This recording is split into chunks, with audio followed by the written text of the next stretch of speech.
Hello guys, how are you? I hope you all are well. So right now we will discuss about the 25th July 2020 current affair. तो चलिए आगे बढ़ते हैं. So first one article is जो हमारा है वृक्षारोपण अभियान.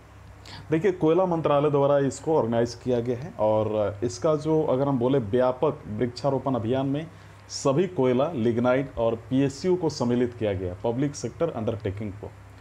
तो इसके अंतर्गत ये भी आपको ध्यान देना है कि इसके अंतर्गत एक चीज़ और है कि कोयला, लिग्नाइट, पीएसयू की खाद्यान्नों यानी जो भी रिजर्वियर्स है, माइंस हैं, उसके कॉलोनियों और अन्य उपयुक्त इलाकों में बड़े पैमाने पर जो है वृक्षारोपण जो है प्लांटेशन किया जा रहा है. अगला है काफ़ी इम्पॉर्टेंट, इंडियन बुलफ्रॉग. इसका साइंटिफिक नेम क्या है? होप्ला बट्राचुस टाइगरिनस. इसका जो है बोल सकते हैं ये एक साइंटिफिक नेम है. आईयूसीएन स्टेटस आप देख लो, इसको लिस्ट कंसर्न है.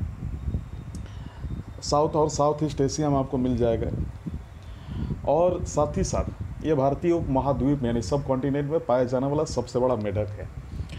मानसून के दौरान होता क्या है कि इनका प्रजनन काल शुरू होता है, रिप्रोडक्शन टाइम अगर बोले तो इस समय से अपने रंग को ये परिवर्तित कर लेते हैं. और ये जोरदार जो है हम बोल सकते हैं कि टर्टर की आवाज़ें जो फीमेल जो होता है उसको आकर्षित करता है, फीमेल फ्रॉग को. लेकिन इसी के साथ अपनी जो प्रिय यानी शिकारियों को भी इसकी स्थिति का पता चल जाता है. इसे भारतीय वन्य जीव अधिनियम यानी वाइल्ड लाइफ प्रोटेक्शन एक्ट 1972 के तहत शेड्यूल 4 में इसको क्या किया गया, सूचीबद्ध किया गया है.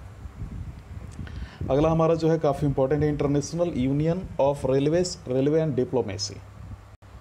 अब ये न्यूज़ क्या है इस बारे में थोड़ा सा हम लोग जानते हैं. इसको यूआईसी भी हम लोग बोल सकते हैं.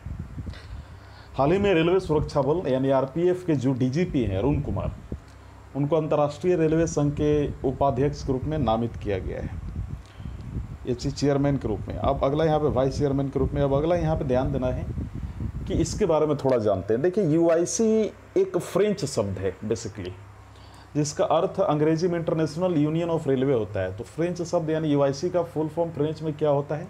यूनियन इंटरनेशनली डिस कैमिन्स. ये चीज़ आपको थोड़ा ध्यान देना है.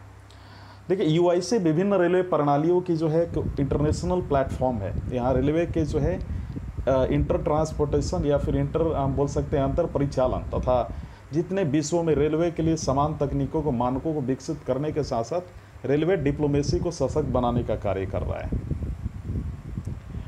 अब साथ ही साथ अंतर्राष्ट्रीय रेलवे संघ की अगर गठन की बात की जाए तो 97 वर्ष पूर्व यानी 17 अक्टूबर 1922 को किया गया था, याद रखना है.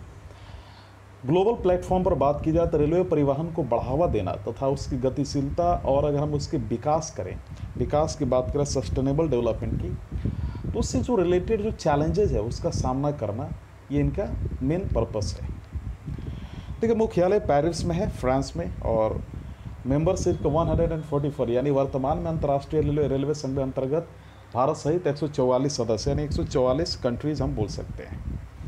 मधुबनी पेंटिंग के बारे में आप काफ़ी अच्छे से जानते होंगे क्योंकि आपने पढ़ा भी होगा इसको लेकर. इसी के बारे में थोड़ा हम लोग चर्चा करते हैं. पूरे कंट्री में कोविड-19 जो पैंडमिक है इसकी रोकथाम के उपायों में जो है मधुबनी चित्रकारी में से सजे फेस मास्क की काफ़ी मांग बढ़ रही है. इसके बारे में थोड़ा सा हम लोग डिटेल जानते हैं. देखिए मधुबनी का जो अर्थ है उसका होता है मधु का वन. इसका मतलब होता है शहद का जंगल. यह लोक चित्रकारी की एक पुरानी शैली है जिसका उल्लेख क्या है? उल्लेख प्राचीन भारतीय जो इपिक्स हैं, ग्रंथों जैसे कि रामायण आदि में इसको मिलता है. इसकी उत्पत्ति बिहार के मिथिला क्षेत्र से हुई थी और अतः इसे मिथिला चित्रकारी भी कहा जाता है दोस्तों.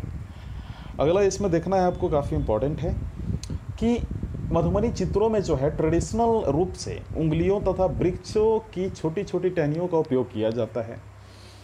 अब हाल ही के दिनों में इस चित्रकला शैली में माचिस की तिलियों जैसी वस्तुओं का प्रयोग किया जाने लगा है.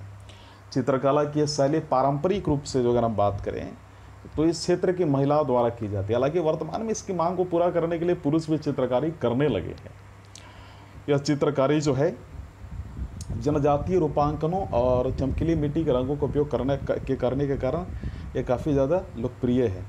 यानी ट्राइबल मोटिव्स और utilisation of dazzling and sophisticated colours उसको लेकर काफ़ी लोकप्रिय है.